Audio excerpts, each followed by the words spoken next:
Esse podcast trata de temas como suicídio e violência. Se você é sensível a algum desses temas, talvez esse programa não seja indicado para você. O podcast é uma produção independente. Os interlocutores e suas opiniões não representam nenhuma instituição.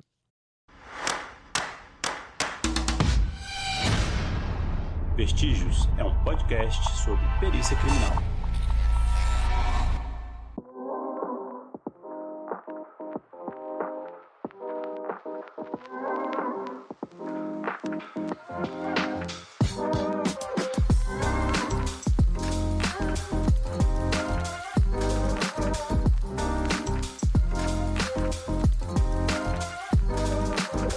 Olá, sejam bem-vindos ao Vestígios, o seu podcast preferido sobre perícia criminal. Uhul. Eu sou o Marcos Patrício e serei o seu anfitrião no dia de hoje. Estamos aqui, além de mesa completa, time completo, com a digníssima Beatriz Figueiredo. Beatriz, por favor, palmas para a Beatriz. Palmas. Por favor, Beatriz, apresente-se. Precisa? Brincando. Famosa. Famosíssima. Diva. Oi, gente. Boa noite. Bom dia ou boa tarde, né? Queria agradecer primeiro pelo convite de estar aqui com vocês. Eu sou a Beatriz Figueiredo. Vou fazer um breve resumo sobre... Acho que o motivo pelo qual estou aqui, além de ser muito querida e vocês me amarem, né? Eu sou formada em odonto, sou perita criminal desde 2013, desde o meu primeiro dia de perícia na seção de crimes contra a pessoa, né, na morte violenta.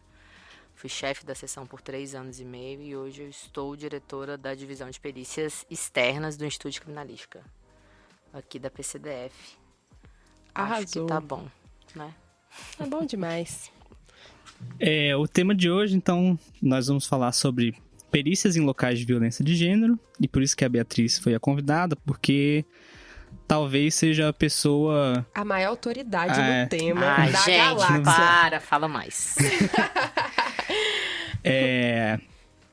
Acho que eu sou um pouco enviesado para falar da Beatriz, porque ela foi minha chefe por muito tempo, e ela é uma Lindo. amiga pessoal também. Mas a Beatriz participou da produção do... Explica melhor pra gente, Beatriz, que eu vou me enrolar falando sobre isso. Beatriz não, Bia, é muito estranho te chamar de Beatriz. Sobre o documento do Ministério da Justiça que você participou, a produção. Então, desde antes de entrar na perícia, eu já estudava, já me interessava muito por assuntos que envolviam as questões de gênero, né? E aí, uma vez estando aqui na Polícia Civil, tendo a possibilidade de trabalhar de fato com esses crimes de gênero, foi a área que eu escolhi para me especializar, para fazer as minhas pesquisas, para fazer o meu mestrado, enfim. E em 2020, o Ministério da Justiça lançou um protocolo que trata da investigação dos crimes de feminicídio, né, mais especificamente. E aí o Ministério da Justiça lançou esse protocolo, que ele é um documento bem curtinho, 1,5 páginas, está disponível aí para quem quiser dar uma pesquisada. E o Ministério também disponibilizou um curso para todos os agentes de segurança pública e eu fui convidada para fazer o conteúdo relacionado à perícia desses locais de crime de feminicídio. E também está disponível, mas, né, como eu falei, para os profissionais de segurança pública, mais de 800 mil profissionais já fizeram esse curso. Então, ele é dividido em 3 partes. Tem a parte de investigação, a parte da perícia e a parte dos exames de necroscopia lá no IML. Então, em 2020, eu participei aí desse projeto, que é um projeto bem legal, bem interessante. Porque abarca todo mundo, né? Todos os estados. Todos os estados. Todo mundo da segurança pública. Ou seja, acho que estamos em boas mãos, né? Ou não. Mavaldão. Não, eu queria entender agora, antes de ir para a parte prática da perícia, eu queria saber a parte teórica. Pra gente entender melhor, Bia, o que é violência de gênero e algumas definições que são importantes na literatura e nesse contexto.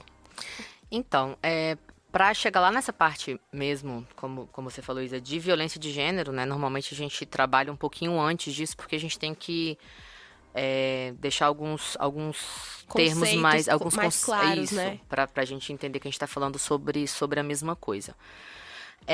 Para falar sobre gênero, eu tenho que falar de algumas definições, né? Vou começar aí pelo sexo biológico e para a gente entender o que é gênero, a gente tem que falar de sexo biológico, que é aquele sexo que é atribuído a uma criança quando ela nasce. Ele é baseado basicamente no que está sendo visto ali nas genitálias externas, ou se essa pessoa tiver a possibilidade de fazer alguns outros exames, análise de cromossomos, ou enfim, umas genitálias internas também, né? Mas, em geral, na prática, isso não é feito, né? Mas é visual pela genitália, Isso, né? é visual. Aí, às vezes, uma pessoa pode desenvolver algum tipo de problema, ou futuramente fazer algum exame e descobrir que ela tem ali algum remanescente do que já foi um órgão sexual pertencente ao outro sexo, por exemplo. A gente tem uma criança que nasceu com órgão sexual masculino, né? Ela tem lá o pênis, tem o saco escrotal, e aí em um exame podem descobrir que ela tem um remanescente do que foi um útero. Ah, por que isso acontece? Bom, os biólogos podem explicar melhor do que eu, mas pode ser, enfim, né? Que a gente podia estar falando de gêmeos que se fundiram em algum momento, ou enfim. Pode ser problema no próprio útero, né? No desenvolvimento do embrião. Tem uma condição também que chama sexo reverso, né? Que a pessoa, geneticamente, ela é de um sexo, por exemplo, ela é XX, então, pro ser humano, esse é o genótipo que vai desenvolver características femininas, né? Só que ela desenvolve características masculinas por algum motivo. Às vezes um dos X dela pegou um pedacinho do Y do pai, sem querer, entendeu? Nunca tinha ouvido falar disso. E também, eu não sei se... Acho que muita gente não sabe que todo mundo meio que nasce como uma mulher no embrião. E aí, se ele tem... Se esse bebê tem o cromossomo Y, aí que as modificações no aparelho feminino vão acontecendo e viram um aparelho masculino. Então, se tem qualquer tipo de problema nesse processo, entendi, a pessoa pode também nascer com um aparelho reprodutor diferente do que o genótipo dela está indicando. Entendi. Perfeito. Então, é por isso que a gente não tem só duas condições, né? Então, o sexo biológico a gente tem o masculino e o feminino, e o que antigamente chamavam de hermafrodita, hoje a gente não fala mais esse termo, fala intersexo, né? Então, esse é o sexo biológico. São essas características normalmente visuais ali que a criança tem ao nascer. Isso não tem nada a ver com a identidade de gênero. Identidade de gênero é como a pessoa se entende no mundo. Então, se eu me entendo como mulher e eu nasci com sexo biológico feminino, eu sou uma mulher cisgênero. A mesma coisa para o homem, né? Se eu nasci com os órgãos genitais masculinos e eu me entendo como homem no mundo, eu sou um homem cisgênero. Quando tem uma diferença aí, né, desse sexo biológico para como eu me entendo no mundo, a gente está falando de pessoas transgênero. Né? Então, se eu nasci ali com um órgão sexual masculino, a minha genitália é masculina, mas eu me entendo como uma mulher. Então, eu sou uma mulher, mas eu sou uma mulher transgênero. E isso não tem nada a ver com orientação sexual, que é por quem as pessoas se interessam afetivamente. Né? E aí, isso não tem nada a ver nem com identidade de gênero, nem com sexo biológico, e nem com ninguém, né? A não ser que você seja a pessoa que está flertando ou que é flertada. Sim, ou tem uma identidade chamada de fluida, né? A pessoa pode falar, em um momento da minha vida eu me entendi mais de um jeito, e em outro momento eu me entendo mais pertencente a outra forma. Isso serve também para orientação sexual, né? A gente não tem só heterossexual, homossexual, a gente tem bissexuais, tem pessoas que são assexuais, enfim. Aí a gente tem uma gama de outras opções. E essas três coisas levam à formação de uma de um quarto conceito que a gente tem que trabalhar, que é o que realmente vai nos importar aqui para o nosso assunto, que é o papel de gênero.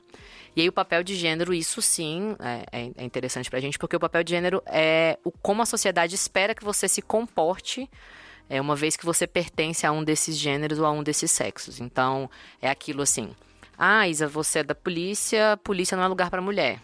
Ou, Vitor, você tá lavando roupa, homem não tem que lavar roupa. Então, há esses papéis de gênero... Que são construções sociais, São né? construções sociais, que a gente tem que colocar uma luz. Não que eles tenham um problema, assim. Todas as sociedades, no decorrer da nossa evolução enquanto espécie, foram atribuídos papéis diferentes aos gêneros. Se organizaram conforme a necessidade, né? Conforme foi acontecendo. Existem algumas tribos em que as mulheres que são as caçadoras, não tem problema nenhum. O problema é quando você atribui pesos e importâncias diferentes a esses papéis. Ou seja, se você está num relacionamento heterossexual, eles têm um homem e uma mulher, a mulher fica em casa cuidando dos filhos enquanto o homem trabalha. Se isso foi acordado e as pessoas estão felizes nessa configuração, ok. O problema é quando você dá pesos diferentes. O trabalho do homem de sair de casa é mais importante que o da mulher.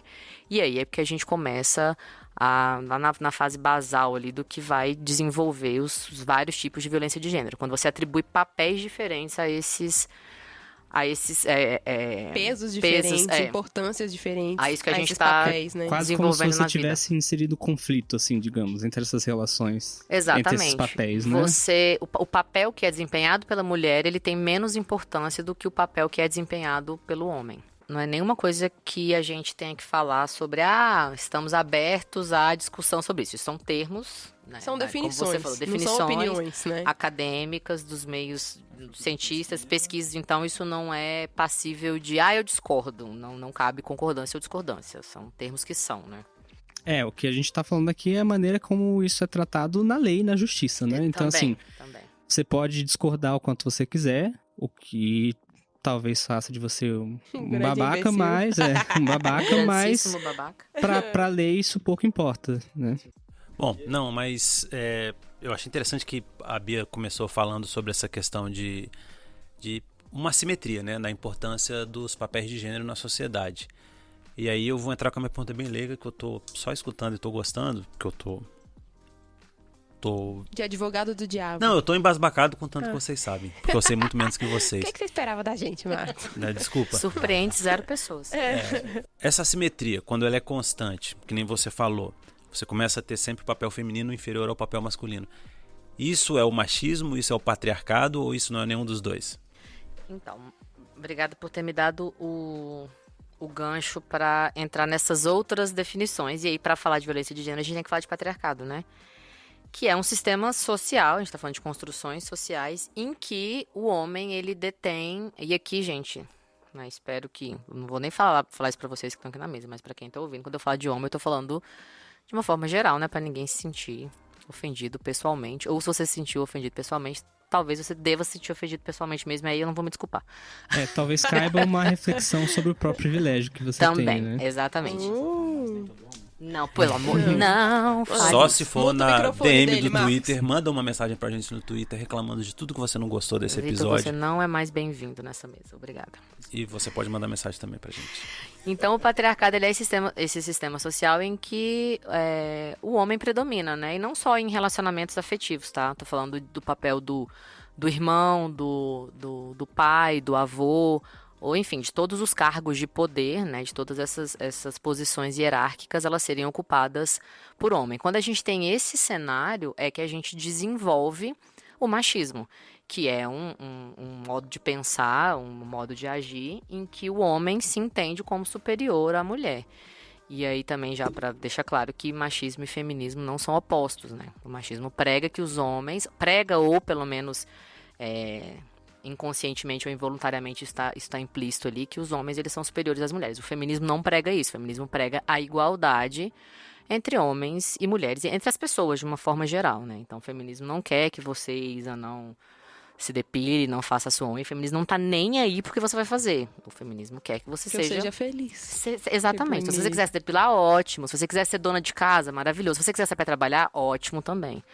Né? Então, o machismo e o feminismo, eles não são opostos. Né? A gente estava conversando aqui antes e falando sobre isso, que o feminismo ele não quer pregar a mulher numa posição superior ao homem, né? A gente quer pregar apenas a igualdade. E talvez a grande parte dos homens tenha tanto medo do feminismo porque eles acham que a gente está pregando isso e tem medo das mulheres passarem a tratar os homens como os homens tratam as mulheres, o que é O que na cabeça deles é muito absurdo. Porque é absurda a maneira como nós somos tratadas, né? Então talvez um ponto aí também de reflexão. Se incomoda tanto é porque talvez tenha aí dissolvido aí uma preocupação. Uma coisa que eu acho legal também, já que a gente tá nas definições, e claro que a Bia vai saber falar muito melhor do que eu sobre isso, mas é que quando a gente fala de violência, eu acho que o nosso imaginário sempre vai pra a questão da agressão física, né?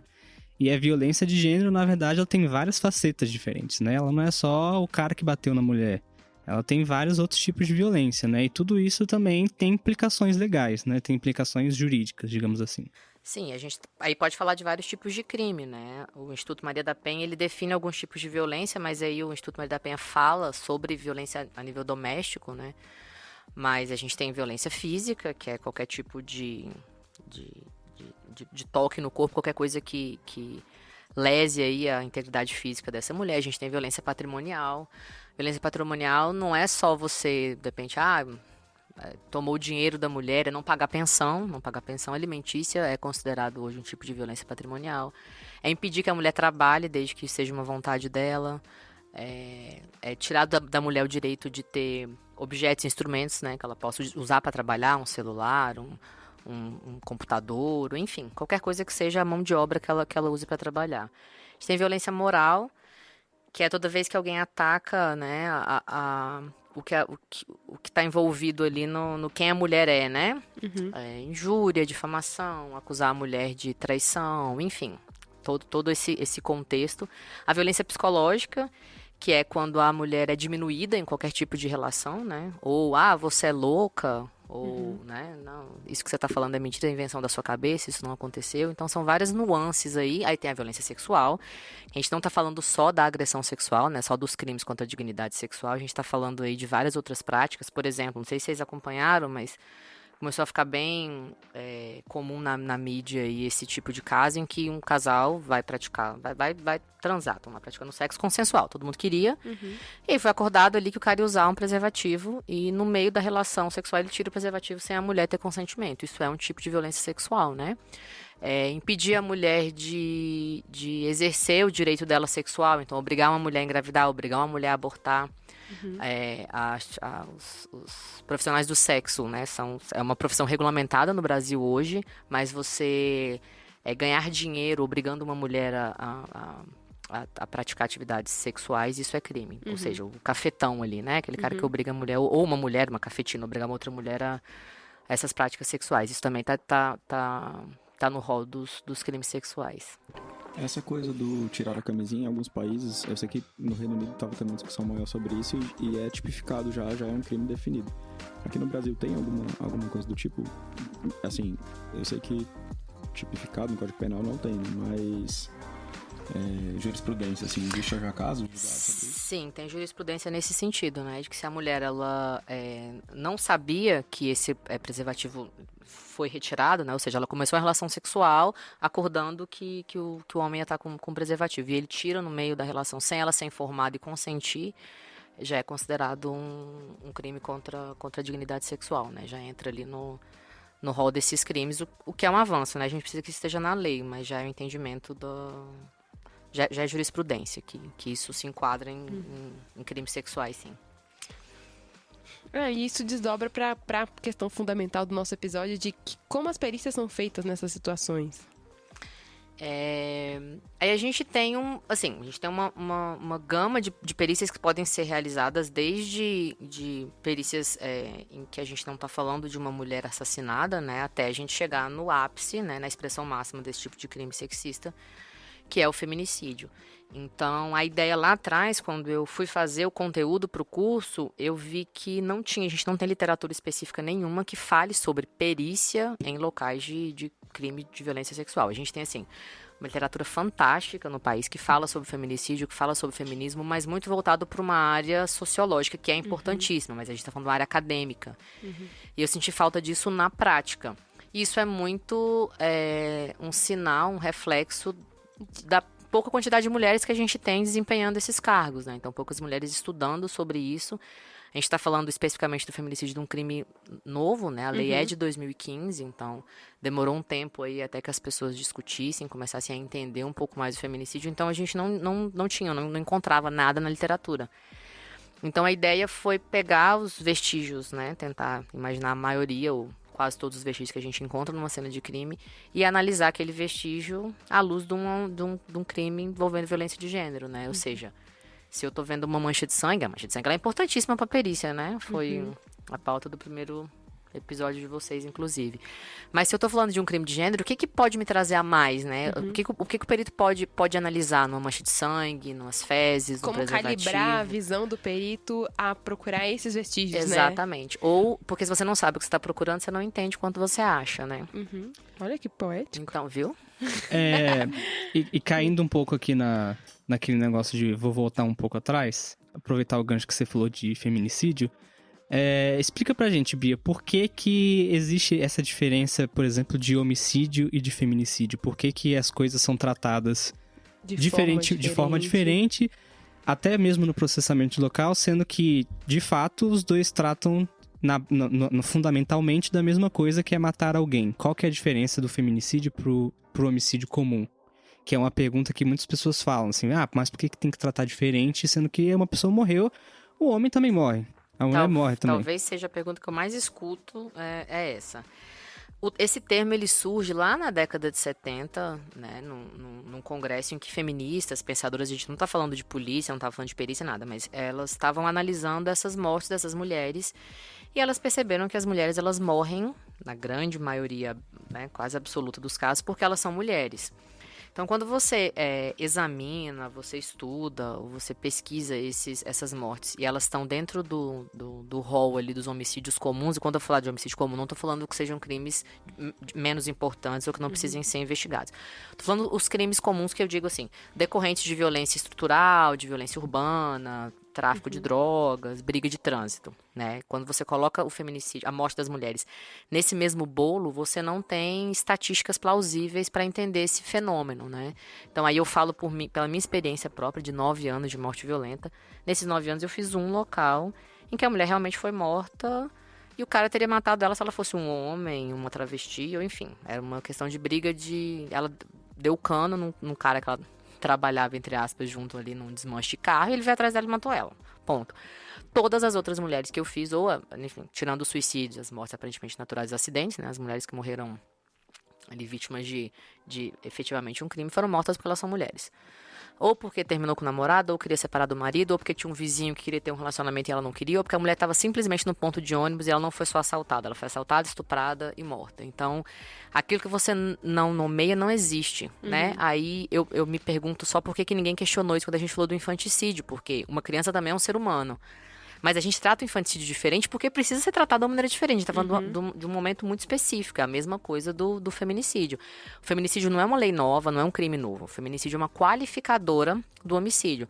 Por quê? Só para explicar para as pessoas. A gente tem um homicídio que é matar alguém, mas a gente tem um homicídio simples, por exemplo. Que é quando você mata alguém e pode ter alguns motivos. A pessoa te provocou e aí você estava ali incumbido de uma forte emoção e você matou a pessoa.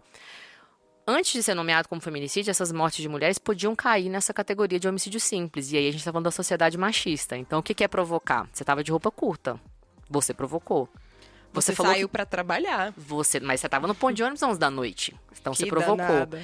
Então, numa sociedade machista, então que o júri é machista, que os juízes são machistas, que os advogados são machistas, a gente tem esse viés. Então, quando você coloca o feminicídio como uma qualificadora do homicídio, ou seja, ele já parte para um homicídio qualificado, você diminui esse viés subjetivo, porque não permite fiança, não permite esse tipo de justificativa, é legítima defesa da honra, é crime passional, que é uma coisa que eu espero que ninguém mais use, Uma né? dúvida. Legítima defesa da honra existe ainda? Não, desde o ano passado, né? Uma decisão do STJ e foi proibido de ser usado esse termo em todos os tribunais, todos os julgamentos do país, porque era um argumento utilizado, né?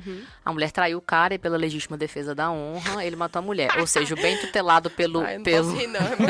Mas assim, realmente, é muito sincera a compatível, risada, né? velho. Mas assim, é tão absurdo, é tão ridículo, né? Assim, tipo, como é desproporcional que não tem condições, né? E o que eu acho particularmente estranho também é que parece que as pessoas não percebem que é de interesse da sociedade que uma pessoa dessa seja efetivamente punida ou que tenha um processo de reeducação, digamos assim, né? Porque Mas se você não pune adequadamente, a pessoa continua fazendo essas coisas, entendeu? E vai continuar...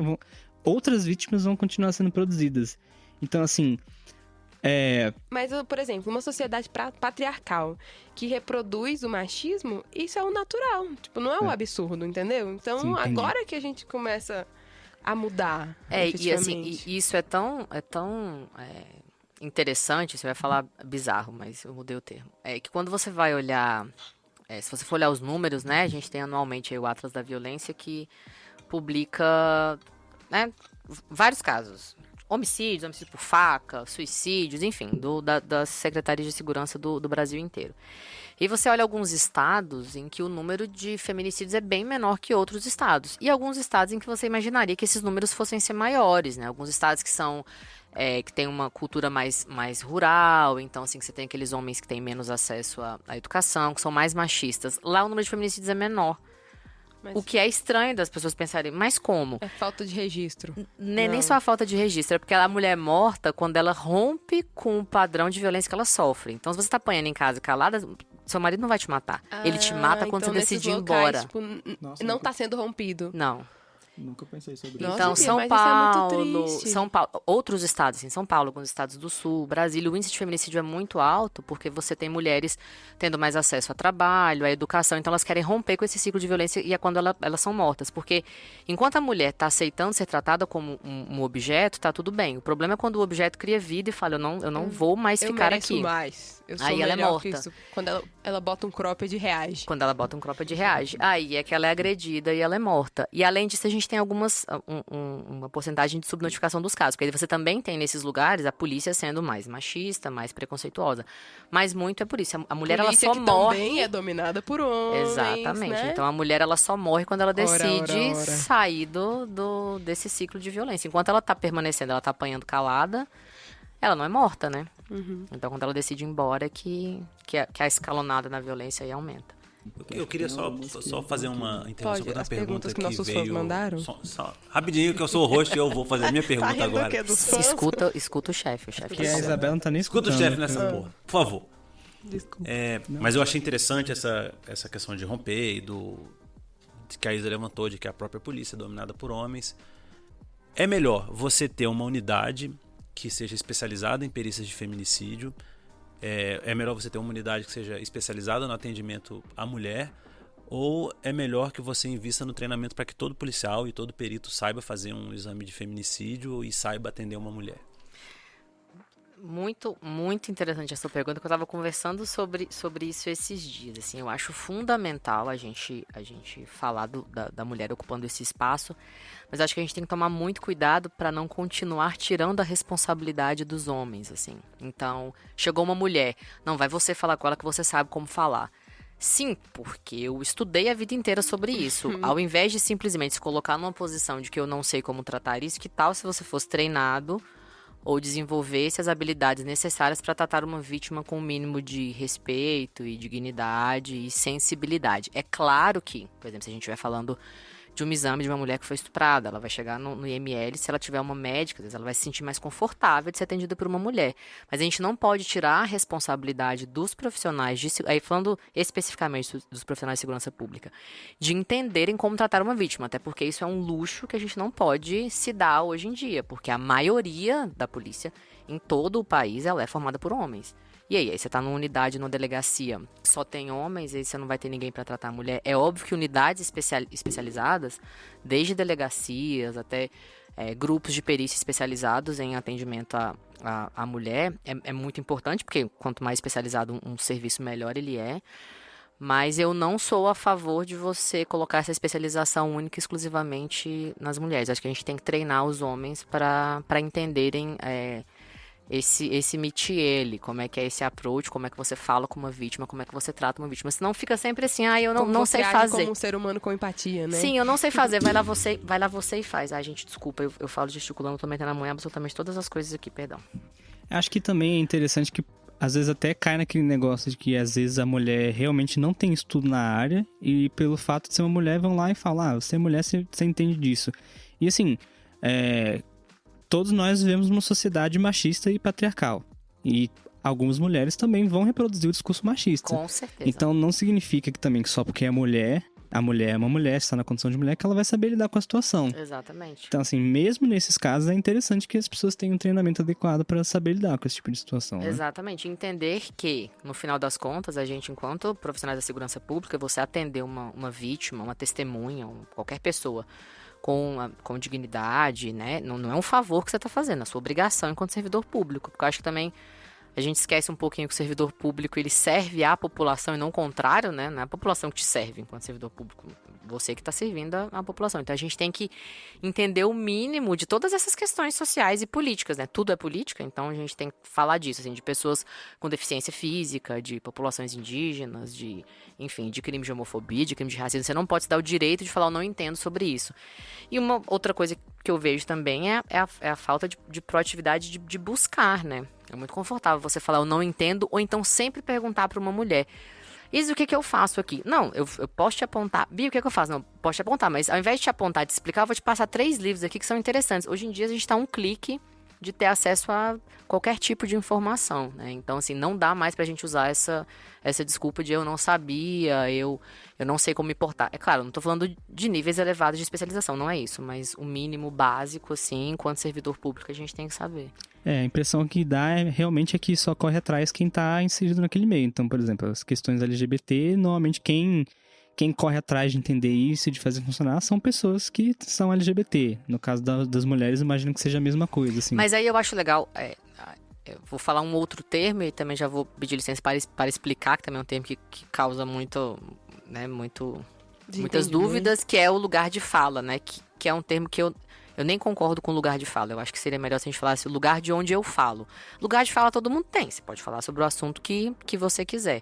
Só que, por exemplo, eu posso falar sobre racismo? Eu posso falar assim, o que eu tento me esforçar para ler, mas o lugar de onde eu falo sobre racismo é de uma mulher não preta. Então, se tem uma outra pessoa nessa mesa, em qualquer lugar falando, não, microfone, nessa pauta o microfone é seu. Vou falar sobre a questão da homofobia. O lugar de onde eu falo sobre homofobia é o mínimo que eu sei, mas não é a minha propriedade para falar. Mesma coisa de feminicídio, de feminismo, né? É diferente isso para falar assim, não, eu sou homem, eu não preciso saber o mínimo, eu não vou me envolver, eu não quero me envolver. O microfone, o holofote, ou o palanque tem que ser dado para quem faz parte dessa minoria, porque também é injusto, né? Você já é uma minoria na questão dos direitos. Aí vai ter uma pauta sobre racismo. Aí vai uma mulher branca para falar feminismo, vamos falar sobre feminismo negro, vai uma mulher branca. Não vai. Vamos colocar uma mulher preta para falar sobre isso. Vamos falar sobre feminicídio, vamos colocar um perito, um homem para falar sobre isso. Não, você vai entender, beleza, que bom, quero que você seja aqui um propagador do conhecimento, mas o espaço do holofote, do microfone, tem que ser dado para essas minorias que já são vitimizadas, né? Mas o saber mínimo ou tá antenado pelo menos no que está acontecendo tem que ser uma obrigação de todo mundo, eu acho. Acho um adendo interessante aqui também, já que a Bia falou em minoria, é explicar que o conceito de minoria ele não é um conceito numérico, né? Isso. As minorias, elas são minorias porque elas têm os direitos delas são, digamos assim, inferiores ao direito das maiorias, também, né? Representatividade. Isso, exatamente. Porque, por exemplo, as mulheres e os negros e os pardos, eles são maioria numérica no Brasil, mas são minorias porque na questão dos direitos eles são prejudicados em relação a pessoas brancas e homens brancos, digamos assim. Exatamente. E agora, então, partindo para mais uma pergunta dos nossos fãs.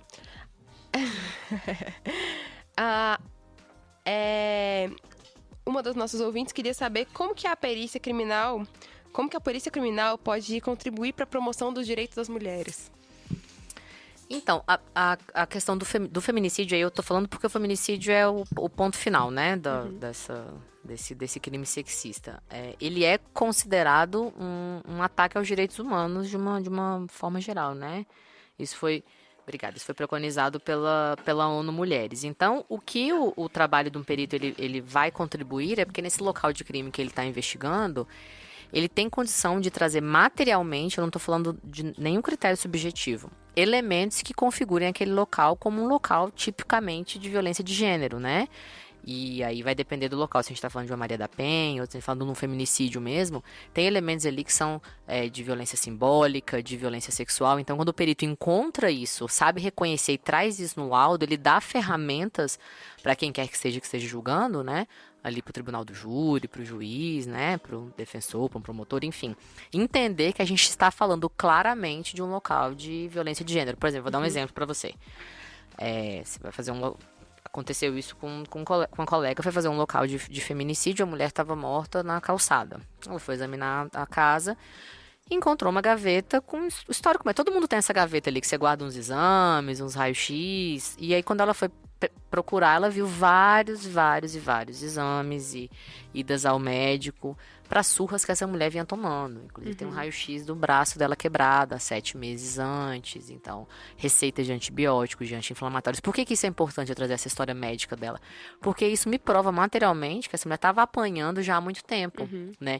Então, isso tudo vai configurar, vai montar esse cenário para falar, ela estava num ciclo de violência há muito tempo. Então, essa morte, ela não foi uma morte ocasional ou um rompante, né? Ela foi consequência de uma violência de um histórico cíclica. De violência, né? Exatamente. E o que é interessante, assim, que a partir do momento que isso é documentado, né, que isso vira estatística, isso pode virar política pública, né?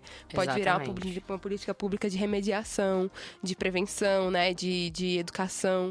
E é isso que vai realmente fazer impacto na sociedade. E de entender como é que isso funciona. Porque, por exemplo, as diretrizes nacionais de investigação de feminicídio, né, que é lá de 2016, assim que a lei é promulgada, ela fala sobre vários aspectos. Um deles é que o feminicídio ele tem um teor de crueldade, assim, que isso pode ser representado de várias formas. Por exemplo, o uso de mais de um instrumento para causar a morte.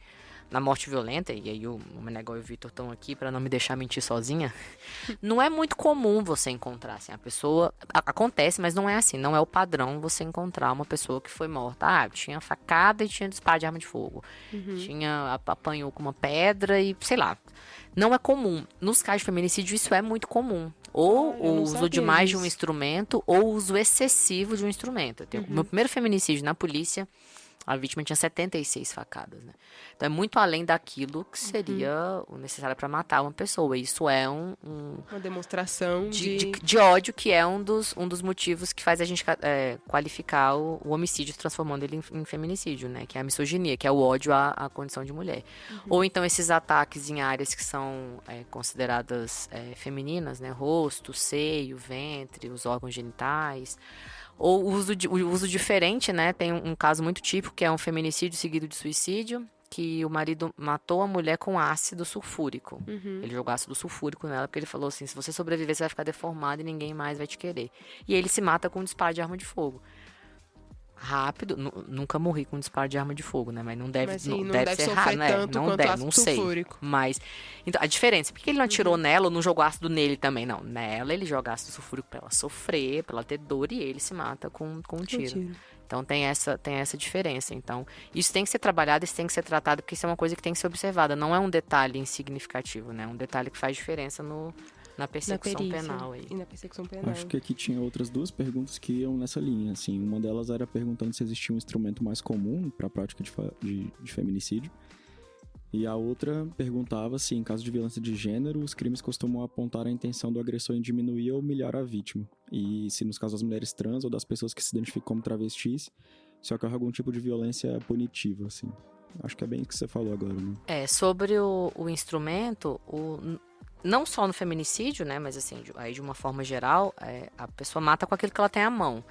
Então, quando a gente pega os feminicídios que foram praticados por parceiros que eram da segurança pública, as mulheres são mortas com uso de arma de fogo, né? Aí eu já trago aí, serve para outro podcast, mas sobre a questão por que a gente tem que ser contra a liberação da arma de fogo para a população em geral, né? Mas isso cabe Vou só deixar a polêmica no ar aí. Polêmica para o próximo podcast. Polêmica para o próximo podcast. Mas esse autor vai... E assim, aqui também, me lembro de falar isso daqui a pouco, porque uma mulher pode ser uma autora de um crime de feminicídio, né? A gente pode falar sobre isso também. Aí eu sempre falo usando o masculino porque é o mais comum. Então, a pessoa mata com aquilo que ela tem à mão. Então, se ela consegue usar ter acesso fácil à arma de fogo, ela vai matar com arma de fogo. Se não, vai ser com faca, vai ser uma pedrada, vai ser... Isso é muito importante também, porque o instrumento ele pode trazer informações pra gente sobre o autor, né? A gente tem um caso aqui em que a mulher foi morta com um taco de beisebol. Não é uma coisa que as pessoas tenham em casa.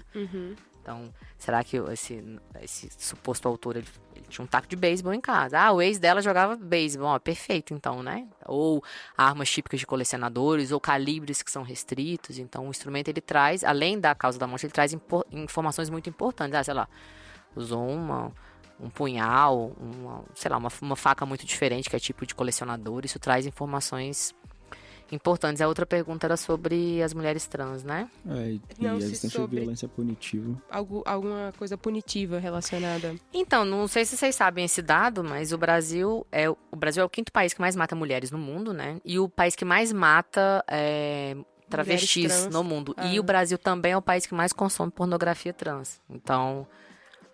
Fica aí um paralelo para vocês fazerem. A sugestão de psicanálise. Sim. É tipo uma expiação da culpa, então, né? Exatamente. Cara, pelo que eu nunca fiz nenhum local que envolvia uma mulher travesti.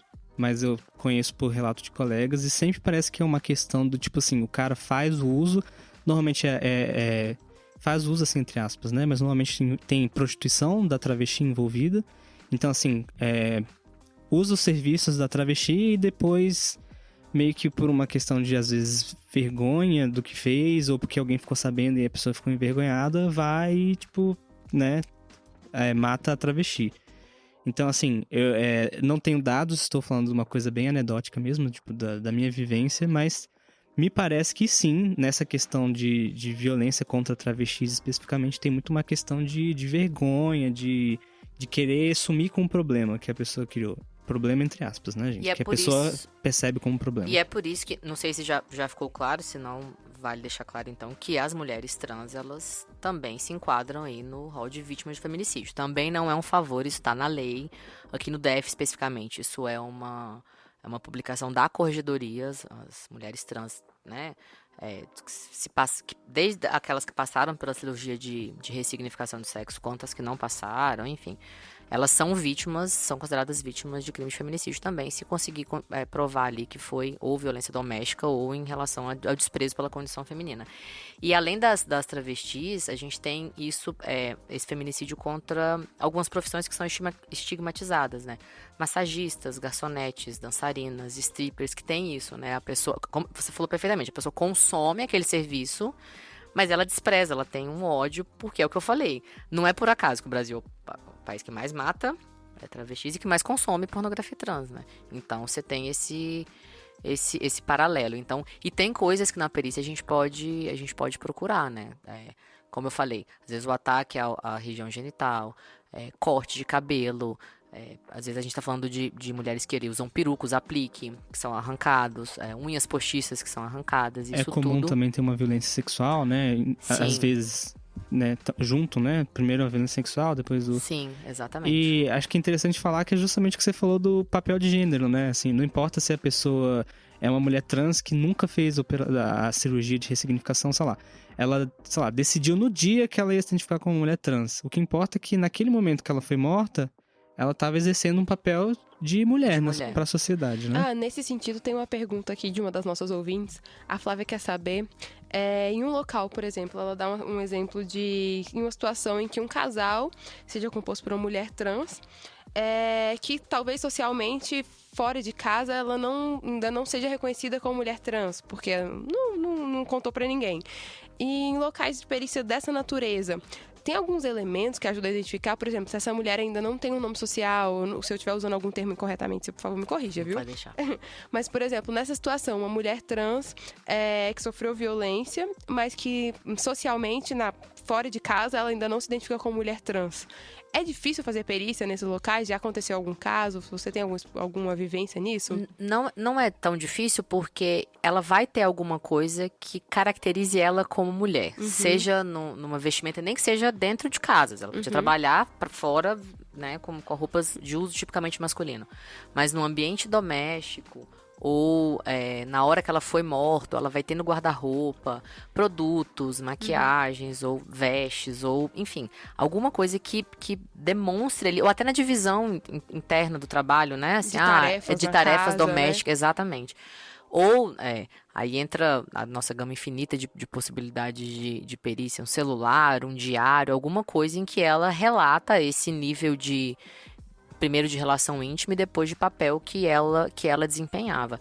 E aí já uma coisa serve para todos os ouvintes, mas principalmente para aqueles que trabalham com segurança pública, aí o cuidado de que às vezes você vai fazer um local e a vítima pode ter ainda os documentos, né, com nome masculino, e se a vítima estiver viva, cabe a delicadeza de perguntar como ela quer ser chamada, ou se ela já estiver morta, mas se tiver alguém perto, enfim, em algum momento tratar ela com... Não só delicadeza, como respeito, Respeito, né? E obrigação, porque também já tá na lei que as mulheres podem...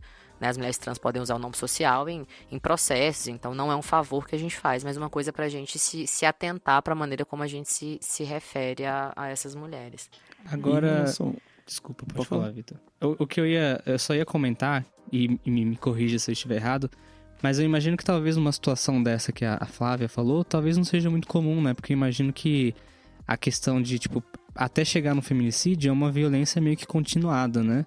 Assim, eu imagino, assim, na minha cabeça, Então, é normalmente. porque a gente tem vários tipos de feminicídio. Um dos tipos de feminicídio é aquele decorrente da violência doméstica, que é esse, assim, com um parceiro frequente, ou o pai, o padrasto, um tio, mas a gente tem vários tipos de feminicídio. A gente tem, por exemplo, o feminicídio por conexão.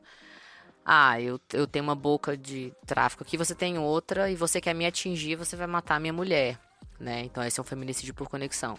A gente tem o feminicídio que a gente fala de oportunidade. Então, o cara não estava planejando matar ninguém, mas ele passa no ponto de ônibus e tem o Marcos lá.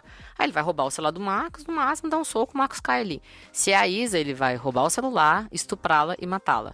Né, que é o que a gente chama desse feminicídio de oportunidade. O cara não planejou, não estava seguindo ela, não estava apaixonado por ela, mas como é uma mulher, você tá aqui, vai me servir, não vou só te roubar, como seria o esperado, entre aspas, por uma violência urbana. Eu vou te roubar, matar. E aí tem o feminicídio por estigmatização, que é essa estigmatização, que é esse feminicídio que eu falei com certas profissões, né? Strippers, dançarinas, massagistas, garçonetes. A gente tem um rol enorme de feminicídios que não são só em decorrência da violência doméstica. Esse é o mais comum. Acho que no caso da mulher trans, às vezes até o fato dela começar a se identificar como uma mulher, talvez seja o elemento que virou a chavinha ali pra provocar, né? Esse ato de... Porque o feminicídio a gente tem que estar falando dessa vítima desempenhando para si ou para o outro ou para a sociedade de uma forma geral o papel de mulher. Aí aqui no DF a gente teve pela primeira vez um julgamento de uma mulher que foi condenada como autora de um feminicídio. Então elas eram duas mulheres que viviam um relacionamento homoafetivo, só que até isso a sociedade obriga ou cobra que em um relacionamento homoafetivo você tem uma mulher mais delicada e uma mulher desempenhando o papel mais masculinizado. Foi o que aconteceu. Nesse contexto, essa mulher que desempenhava esse papel mais feminino, mais delicado, quis terminar o relacionamento, a outra tinha muito ciúme e matou ela também com ácido. Né? Os 2 casos que a gente tem aí de morte por ácido. E foi o primeiro caso aqui no DF. Ela foi julgada e condenada como autora de um crime de feminicídio. Por quê? Porque, apesar dela ser uma mulher, ela estava desempenhando nessa relação um papel de gênero que é atribuído socialmente a um homem, né? E, Bia, tem uma ouvinte que está perguntando aqui pra gente se muda o perfil da violência dependendo da classe social. Então, o feminicídio é uma das principais, um dos principais motivos para ele tem que ser tratado mesmo de uma forma diferente, é que ele é um dos únicos crimes que a gente está falando exclusivamente de uma questão de gênero. É claro que a gente tem as minorias dentro das minorias. Então, eu sou uma mulher, eu já tenho chances enormes de morrer vítima de violência doméstica ou em consequência de uma misoginia. Se eu sou uma mulher preta, essa a chance aumenta. Se eu sou uma mulher preta e pobre, se eu sou uma mulher preta, pobre, homossexual, se eu sou uma mulher preta, pobre, homossexual e trans, então, quanto mais minorias a gente adiciona a isso, maior a sua chance de morrer. Mas é um dos únicos crimes, eu acho que, talvez, tirando o suicídio, que a gente não está falando de crime, mas de local que a gente vai, que você vai desde a casa do deputado até em moradores em situação de rua, passando por uma kitnet a uma mansão de 15 quartos, porque o fator determinante é o ser mulher. Então, se você é mulher, você tem chance de ser morta ou de sofrer pelo menos algum tipo de violência no decorrer da sua vida. Mas pegando assim 2 mulheres brancas, existe uma diferença em relação à classe social, por exemplo. Elas não são partes de minorias diferentes, mas dentro de uma mesma classe de minoria, existe diferença em propensão a sofrer a violência em relação à classe social, igual você falou sobre a questão de ser rural ou não e tal. Sim, porque não que isso não aconteça, como eu falei, se a gente estiver falando de pessoas bem instruídas, mas quanto menos nível de educação a gente tem, eu estou falando de educação de uma forma ampla, né? Acesso enfim, a critérios básicos aí do que a gente considera para a educação, mais chance você tem de se relacionar com um homem que esteja ali no mesmo contexto que você e que seja mais machista, mais misógino, então a sua chance de morrer aumenta. E outra, quanto mais acesso além de informação, oportunidades uma mulher tem, a tendência dela se submeter a esse tipo de violência vai diminuindo. Não que ela fique isenta, Mas uma mulher que não trabalha, que depende financeiramente de um marido e ela apanha, para ela sair desse contexto de violência é muito mais difícil do que de uma mulher que é independente, trabalha e apanhou do namorado. Tem condição de ir no psicólogo, tem apoio da família, tem condição de falar, eu me sustento. Né? Hoje é aquela velha frase que é péssima, que a gente não tem que falar, mulher de bandido, porque apanha e continua em casa. Apanha e continua em casa porque ela não tem pra onde ir com 5 filhos. Não tem opção. Não tem opção, né? Ela vai pra onde? Então, às vezes ela continua apanhando até que ela é morta, né? Então, quanto menos estrutura, que eu digo, estrutura social, né? Educação, acesso a informação. Tem mulheres que elas não sabem que elas estão passando por violência. Inclusive, na verdade, eu acho que talvez essa seja a regra. É muito difícil reconhecer violência de gênero, né? Ainda mais assim, quando não é uma violência física, quando é a violência psicológica ou outra forma de violência. Reconhecer isso é muito difícil, né? Até mesmo a violência física. Às vezes a mulher reconhece quando ela leva um soco, mas um beliscão, um tapa, um puxão de cabelo, um empurrão, ela vai relativizar. Porque é o que eu falo, né? O pessoal fala, mas... E a mulher tá vendo isso e ela não sai. Gente, ninguém tá. Eu tô num bar, chega um cara e fala, oi, tudo bom? Como é que é seu nome? Beatriz? Ai, Beatriz, eu sou violento, eu vou ferrar com a sua vida daqui a pouco. Isso não acontece. As pessoas se conhecem, né? Tem aquele envolvimento, a mulher se apaixona, entra num relacionamento, tá tudo bem, até vira a primeira violência.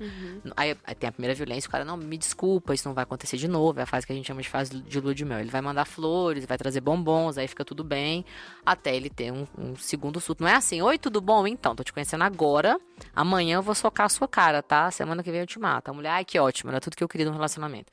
Não é assim que acontece, né? Essa escalada de violência, ela acontece num contexto afetivo que fica difícil pra mulher. Às vezes é difícil pra mulher perceber.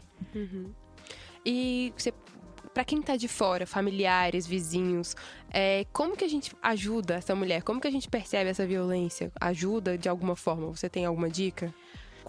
Qualquer comportamento que ele seja extremo, ciúme demais, começou a ter um relacionamento, o cara já ama demais, já quer morar junto, já quer casar, você é a mulher da minha vida. Todos esses comportamentos extremos, eles são indícios de que aquela pessoa pode ter uma predisposição para entrar num relacionamento tóxico. E se você é um familiar ou um amigo e viu a pessoa se isolar, negar convites, evitar encontrar pessoas, deixar de fazer coisas que ela costumava fazer, isso tudo são sinais. Isso aconteceu muito na pandemia, né? A gente tinha mulheres ficando isoladas em casa, então se encontra menos familiares, encontra menos as pessoas no trabalho, é mais difícil para quem tá de fora perceber porque você tá isolada, né? Tem dados em relação a isso durante a pandemia? Sim, aumentou significativamente o número de violência doméstica, porque a mulher ficou isolada dentro de casa com um agressor, né? Então, e sem ninguém para ver, né? E sem ninguém para ver. Então ela não tinha. Eu participei até de algumas palestras, tava falando para as pessoas ficarem mais atentas, né? Se ouviu alguma coisa ou se notou. Hoje você pode fazer uma denúncia, você não precisa nem se identificar, né? Para que aquela situação fosse averiguada, porque talvez aquela mulher, a única coisa que ela pode ter são seus ouvidos ali, né? Porque... E assim, achou qualquer coisa estranha, denuncia, né? Você pode estar salvando uma vida, né? Exatamente. Escutou, não falar a outra frase também que a gente não tem que usar, em briga de marido e mulher, ninguém mete a colher. Não, a gente mete a colher, mete o telefone, mete a polícia. Exatamente, né? A perícia, tudo. Todo mundo. Exatamente. E qual que é o número?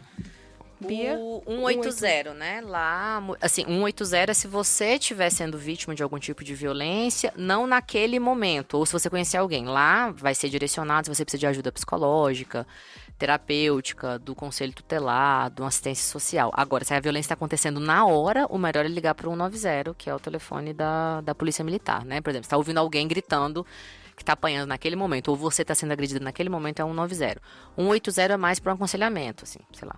O parceiro bateu na mulher semana passada, ela demorou um tempo para entender, tá confusa, quer saber com quem ela poderia falar, é 180. Então você também, tô com uma colega de trabalho que eu acho que tá sofrendo um abuso, é melhor encaminhar para onde? Aí liga no 180, ambos os telefones são 24 horas, né? E aí tem pessoas treinadas para fazer o direcionamento dessas ligações aí. E tem o 197 também da Polícia Civil, quando é para caso de denúncia, e aí como que faz, assim... nesses casos? Você pode... É porque quando você liga no 197, normalmente são casos assim, tem uma pessoa que está sendo procurada, tem um carro X que foi furtado, roubado, está envolvido em alguma coisa e você viu aquilo. Normalmente para esse tipo de crime que você fala assim, olha, eu acho que pode estar acontecendo alguma coisa aqui, ou você liga no 180, que vão te direcionar para um conselho tutelar que vai fazer uma visita para essa mulher, ou para a PM mesmo, para o 190. A PM tem que ir, assim, ela tem que ir, não tem opção da polícia militar não ir, entendeu? Eles têm que ir na casa, no trabalho, enfim. Eu tenho mais uma dúvida, Bia. Por exemplo, uma mulher que sofreu agressão, e no momento que ela sofreu agressão, ela não quis apresentar nenhuma denúncia, achou que era um mal-entendido e não quis ir na delegacia, não quis fazer nada. Passou uma semana, ela repensou e falou, não, o que eu sofri foi realmente uma agressão. Dá tempo de denunciar? Como é isso? Dá tempo. A questão é que, às vezes, ela foi agredida, por exemplo, com um beliscão. E aí, uma semana depois, esse sinal, às vezes, ficou um roxo no braço, isso já sumiu. Fica mais difícil para provar materialmente, mas vai ser, né... Vai ser registrado da mesma forma. E isso é importante para ela ter esses dados depois, para futuramente, se ela precisar de uma medida protetiva. Enfim, o ideal é que ela procure ajuda o quanto antes, né? Mas nunca é tarde demais para ela ir deixar registrado. Porque ela pode ter outras provas, pode ter uma ameaça no celular, pode ter um celular que foi quebrado, uma testemunha que viu, pode ter um caderno que foi rasgado, qualquer outra coisa que consiga comprovar aquilo, né? Além disso, a gente tem que lutar por isso, né? Pra palavra da mulher valer, né? A sério, né? Exatamente, mesmo sem você precisar ter uma prova material. Assim. A gente falou muito de como uma mulher faz para reconhecer, como uma mulher faz para sair dessa situação, mas eu acho também muito importante a gente deixar muito claro que existe um papel fundamental no homem em relação a toda essa questão de violência de gênero, que é você que é macho velho tem que refletir sobre o seu comportamento na sociedade. Você tem que estar sempre pensando e reavaliando, porque da mesma maneira em que nós fomos educados numa sociedade que apoia e estimula comportamentos machistas, é o nosso dever de refletir sobre isso e eliminar sempre que você encontrar ou que você entender que algo que você já fez foi uma microviolência, ou às vezes nem microviolência, né? Às vezes uma violência real. E o que não falta é oportunidade para isso. Então, procure aí alguém para conversar, procure um grupo reflexivo e faça o seu dever de casa, porque a gente não pode ficar esperando que a mulher vá mudar todo mundo e fazer a gente perceber o quanto nós estamos errados. É fundamental o papel do homem nesse processo, até porque por uma questão de poder, respeito entre os pares, né? Assim, já aconteceu de situações de eu apontar uma situação em que eu achei que o cara fez um comentário machista e de todo mundo rir, até que um colega falou, não, cara, isso que você falou não teve nada a ver. E na hora o clima mudou, ficou um clima constrangedor. Tipo, quando um outro homem validou o que você falou, os outros levaram a sério, né? E eu odeio que o homem validem o que eu tô falando, mas nesse momento eu quero que vocês validem. Eu quero, inclusive, que vocês falem antes de eu precisar falar, entendeu? Inclusive naqueles grupos em que a gente não tá, naquele momento em que estão só os homens, e de repente aquele seu colega lá do segundo grau, que você nem tem tanto contato, compartilhou um nude ou fez uma piada machista, que você vai falar, não vou nem me desgastar, por cara... Não, desgaste. Não precisa militar, chamar o cara pro ringue, mas vai falar assim, porra, amigão, acho que nada a ver. 2022, você acho que não tem nada a ver. Apontar, porque assim a gente abre um outro espaço de discussão, né? Muito importante os homens sinalizarem isso, porque sempre acontece não, mas acontece muito, assim, você fala alguma coisa, dormiu de calça jeans, é mal comida, é mimimi. Podia ter falado desse termo, eu falo palavrão pra caralho, né? Espero que não tenha nenhuma... Gente, eu vou ensinar uma técnica aqui que é infalível. Desculpa, caralho. É só se fazer de idiota. A pessoa fala uma coisa e você fala, não entendi. Repete, por favor. O que você quis dizer com isso que eu não entendi? A pessoa ela vai tentar se explicar e parece que é aí que ela vai refletir a merda que ela falou e ela vai ficar sem graça. É uma técnica maravilhosa. É absurdo que é o que ela falou. E uma coisa que eu achei legal também é o Marcos falar de microagressões, né? Que eu acho que é uma coisa que a gente subestima o poder que essas microagressões, que esse tipo de discurso tem. Tipo, sei lá, a gente elegeu uma pessoa que fica falando que é abertamente misógino, abertamente contra homossexuais. E A gente é muita gente. A gente me inclua fora dessa, por favor. E não, acho que aqui ninguém, enfim, né? E como esse tipo de discurso, ele alimenta, ele incentiva que as pessoas façam esse tipo de brincadeira, e as pessoas não percebem que às vezes essa brincadeira para ela que para ela uma brincadeira tem repercussões muito grandes, muito graves E perpetua violências, né? e que leva à morte de pessoas, entendeu? É porque a gente tem que pensar numa pirâmide.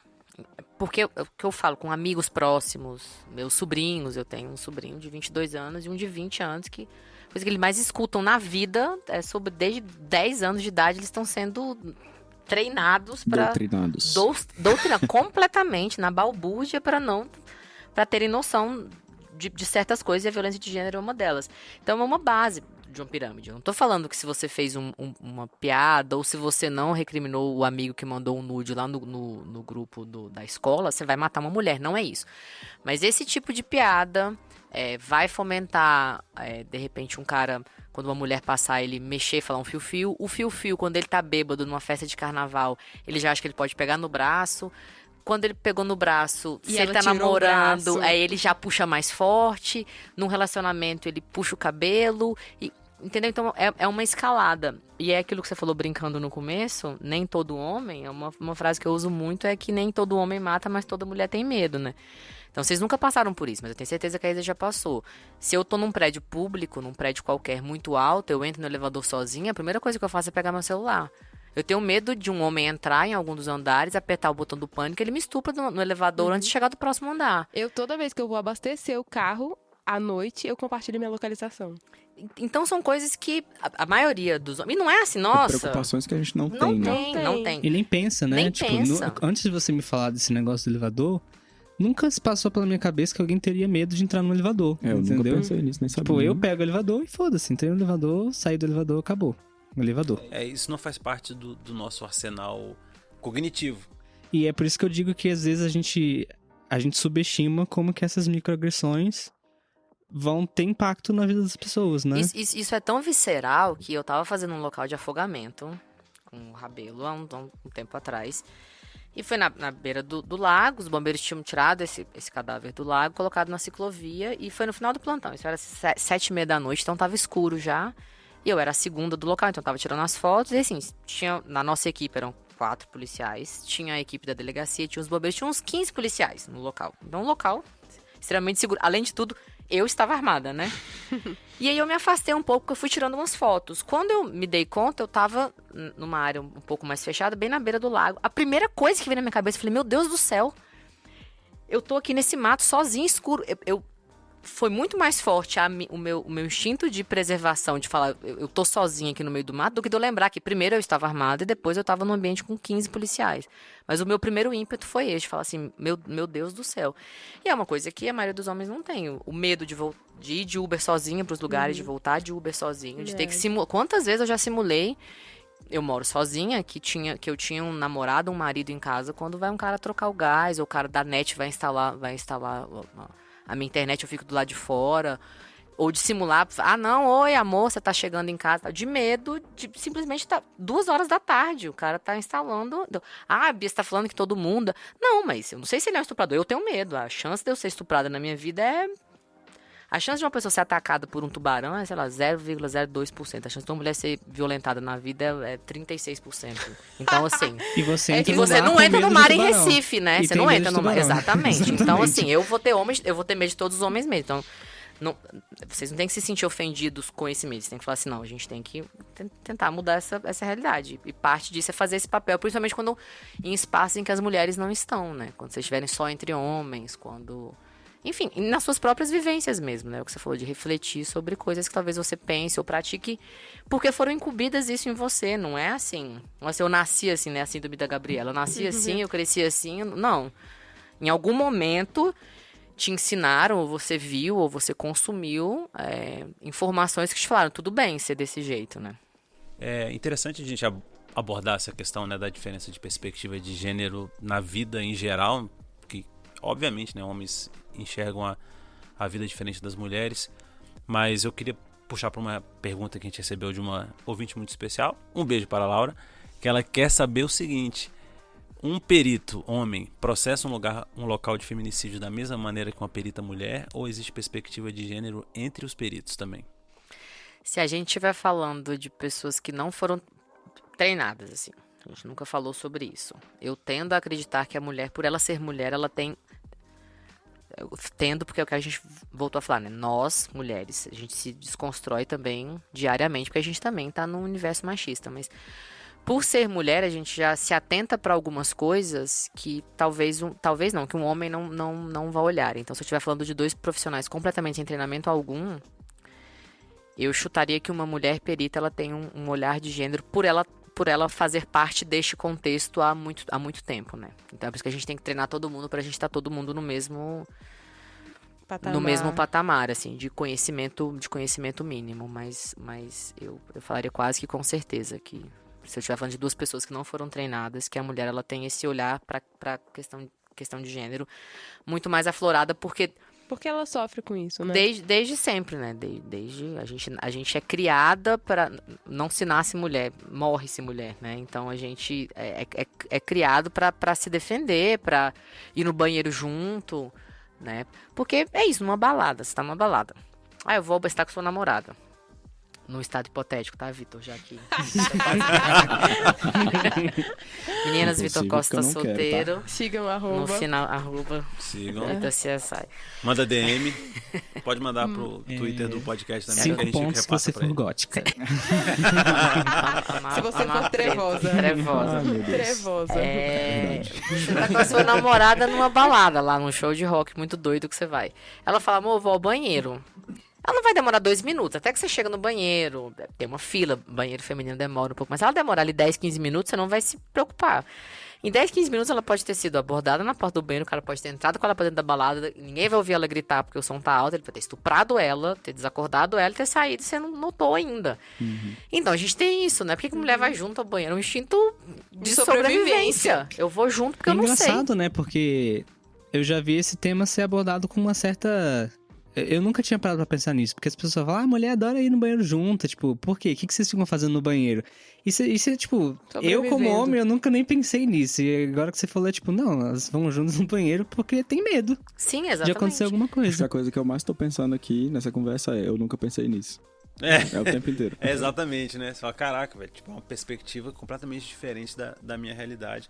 E até a questão das piadinhas, né? Por que a mulher vai junto? Porque, sei lá, vai jogar baralho, vai ter uma mesa de ping-pong. Qualquer outro tipo de razão que você sabe que não é verdade. Não, eu tô com medo de simplesmente ser dopada e ser morta, só isso, aqui na balada que a gente tá, de boa. Foi só por isso que eu chamei a Isa pra ir no banheiro comigo, E né? porque já aconteceu coisas desse tipo e nunca aconteceu de ninguém entrar no banheiro feminino e ter 2 mulheres jogando ping-pong. Exatamente, ou foram ajudar a outra, sei lá. E principalmente porque a gente vê isso no trabalho, né? Exatamente.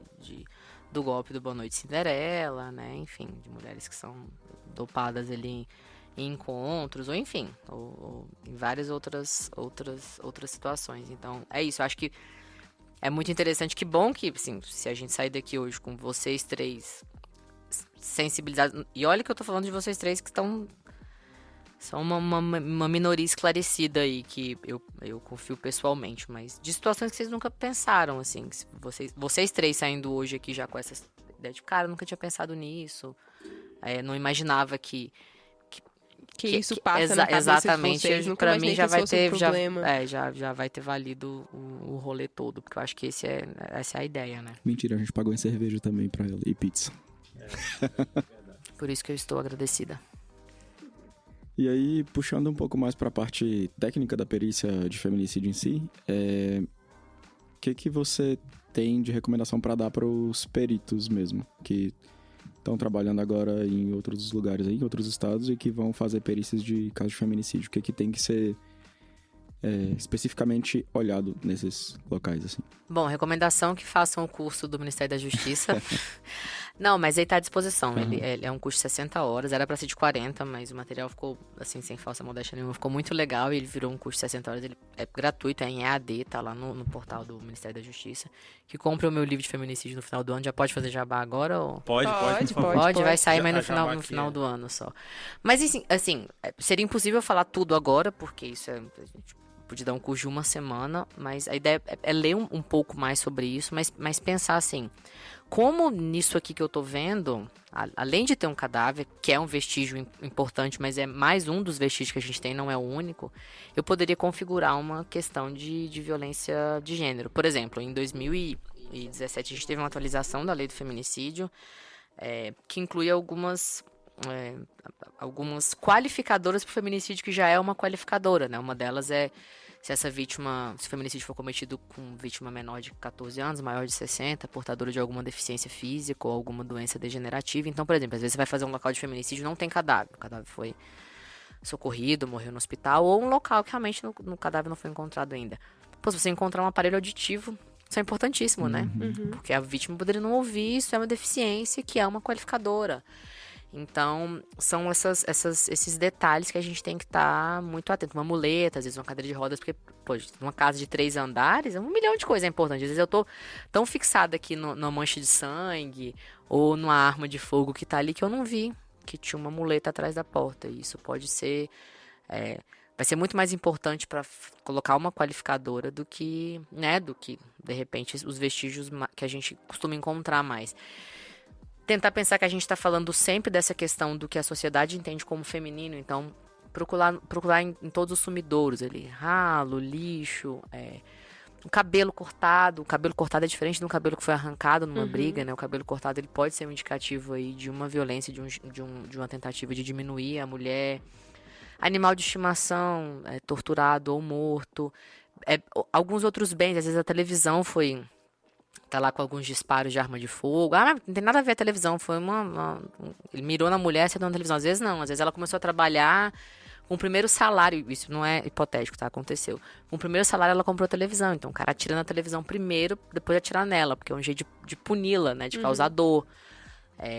Então, todos esses sinais que a gente chama de violência simbólica são coisas muito interessantes para serem consignadas, né? Assim, obviamente, tudo que puder relacionar uma possível violência sexual, mas todos esses sinais aí que possam, pelo menos, levar ou abrir a hipótese para a violência de gênero. Acho que é interessante também deixar claro que, pelo protocolo, todo local de homicídio que a vítima é feminina, ele deve ser processado, né, como um local de feminicídio, né? Exatamente. Então, pelo protocolo, esse tipo de coisa tem que ser avaliada sempre, né? Então, depois... Porque pode, né? Não, foi um homicídio, não foi um feminicídio. Ou foi uma morte aparentemente natural, um suicídio, ou enfim.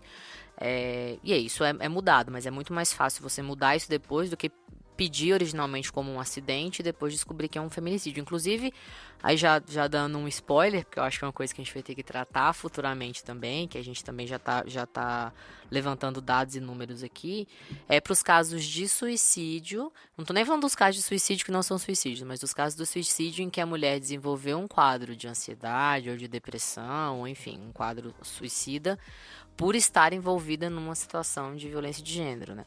Hoje a gente tem aí, o suicídio não é crime, mas auxiliar, instigar o suicídio é.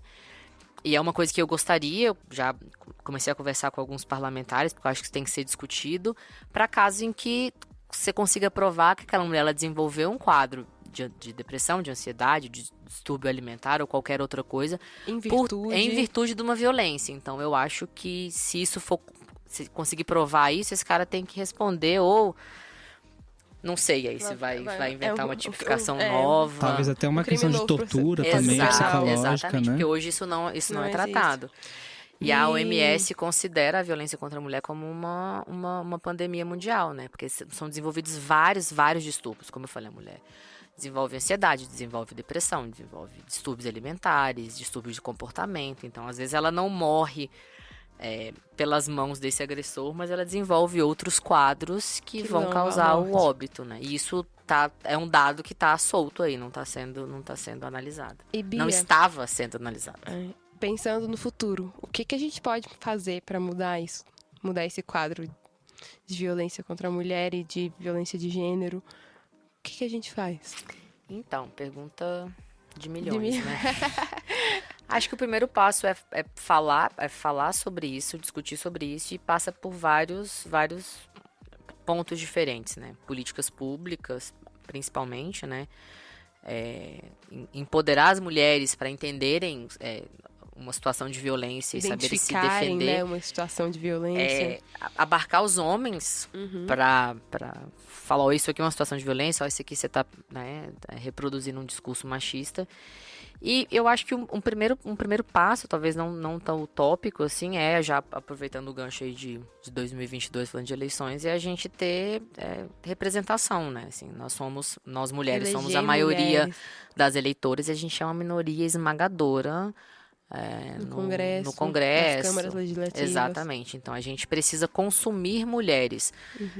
Não só no cenário político, mas consumir mulheres. Artistas mulheres, produtoras mulheres. Escritoras.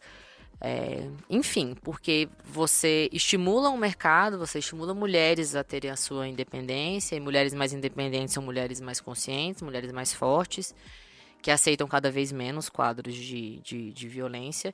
E na questão da política, a gente ter representatividade mesmo, né? Então, pensem em mulheres, analisem mulheres, votem em mulheres, né? Assim, do mesmo jeito que para, né, comunidade LGBT, enfim.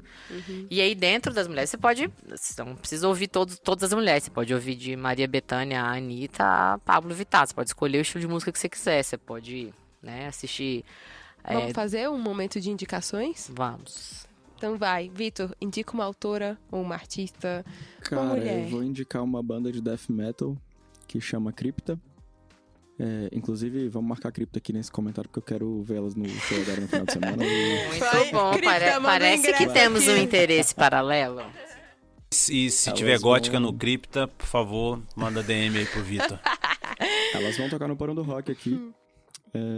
E vai ser sábado, eu acho, o show. E é uma banda de death metal, que é uma forma de música que normalmente não tem nenhum acesso pra mulher. Tanto quanto ouvinte, como... menos ainda como artista, né? Que produz a música.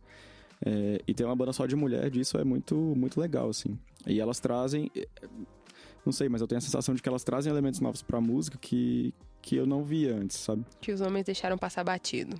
Não sei Pra exatamente variar. dizer o quê, mas assim, Pra tem uma variar. diferença e Pra eu acho variar. muito legal. E a banda é muito boa, então... essa é a minha indicação. Muito boa indicação. Eu posso indicar uma autora? Pode. Minha autora preferida da vida, Isabel Allende. Por favor, leiam. J.K. Rowling. Muito maravilhoso. Transfóbico. Isabel Allende.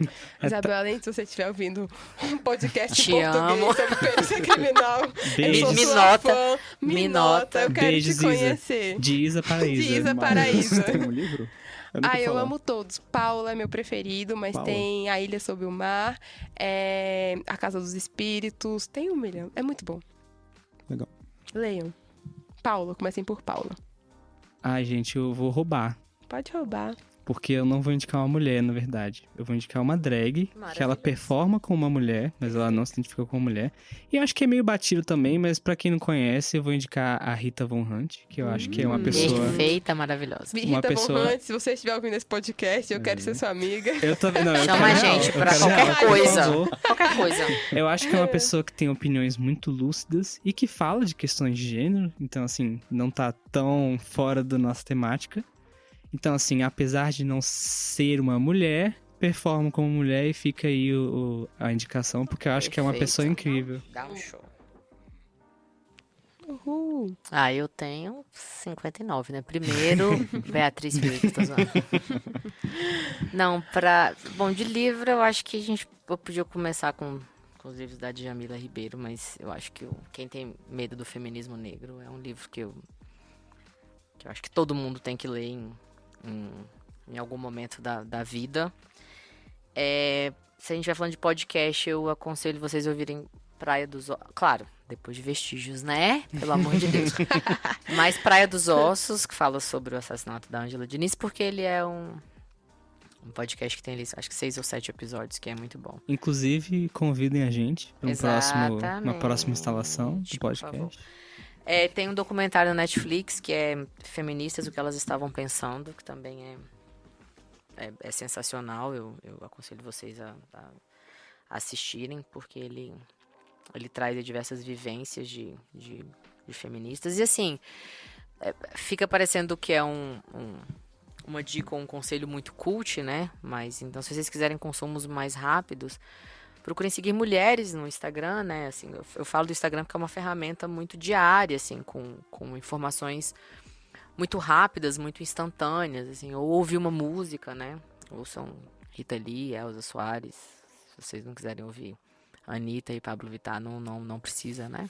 Mas se quiserem, podem me Saudades. chamar. Elza, mas se quiserem me chamar pro funk também pode, se quiserem ouvir Bethânia, me liguem, mas eu O acho que vocês é um... quiserem ouvir, podem me chamar, que eu Pode aceito. ouvir que a gente vai, mas eu acho que é um caminho, começar a consumir mulheres nesse sentido, né? Talvez seja A luz no fim do a túnel. luz no fim do túnel. Muito bem. Temos um programa completo, né? Já acabou.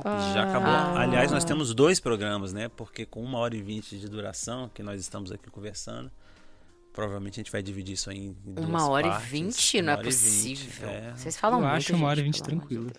fazendo- Eu também. Mas, de qualquer depois- forma, né? A gente lança um box com os 2 episódios remasterizados. É, Queríamos agradecer imensamente a presença da Beatriz, claro. Exatamente. A Bia, Bia, muito obrigada. que é um poço de conhecimento do Eu sempre tema. aprendo muito com você. muito Ah, Eu obrigada. acho que a gente nem maravilhosa. chegou a arranhar direito, né?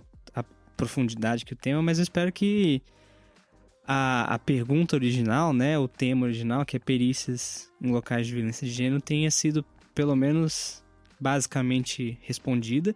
E claro que quem tiver perguntas adicionais pode enviar pra gente. A gente tem contato com a Bia, pode falar com a Bia também. Diariamente, né? Não É. sei se feliz ou infelizmente, mas é diário o contato. E queria chefe agradecer ainda. também. Agora é chefe da chefe, né? Chefe Pior. da chefe. E queria agradecer também o pessoal que enviou as perguntas, né? Os ouvintes. Nossos queridos ouvintes. Mesmo que a gente ainda não fiéis. tenha tecnicamente lançado o primeiro episódio para ser ouvido. É verdade. Os Não, ouvintes beta, né? ouvintes são os beta. nossos O beta pessoal que nos testers. apoia no Patreon, não, brincadeira. Em E é breve. isso. Muito obrigado também ao pessoal da mesa. É. Vocês são os amores. E fiquem ligados, porque em breve nós vamos falar um pouco mais sobre violência de gênero, de outra perspectiva. Vamos trabalhar com crimes sexuais e fique ligado, porque também tem muita coisa interessante para falar sobre isso. Valeu, Bia. Gente, eu que agradeço, obrigada. E só pra finalizar, prometo que eu vou calar minha boca porque eu falo demais, mas assim, só também compartilhar um momento que eu acho que é histórico, né?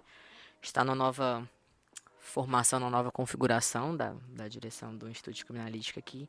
E pela primeira vez a gente tem a maioria mulheres, né? Somos 4 mulheres na direção e 3 homens. Isso nunca aconteceu, nunca antes na história dessa indústria vital. E eu fico muito feliz de estar participando deste momento. É um marco político, um marco pessoal para mim, e acho que para as outras diretoras também, para Ana, para Paula e para Bárbara. Mulheres ocupando cargos de poder, cargos de direção, né? Que também é muito representativo. Então, fico muito feliz de ter sido a primeira convidada do podcast e eu tenho certeza que vai ser um sucesso, não pela minha participação, mas porque vocês são ótimos. Então me chamem para falar de mais coisas, porque eu adorei, fui muito bem tratada, fui alimentada, recebi vários mimos. Então, me chamem mais vezes que eu adorei. Está convidada já. Então, Muito obrigada. então Tchau, é isso, tchau. gente. Tchau, Beijos. pessoal. Valeu. Tchau, gente. Até Pessoal. mais.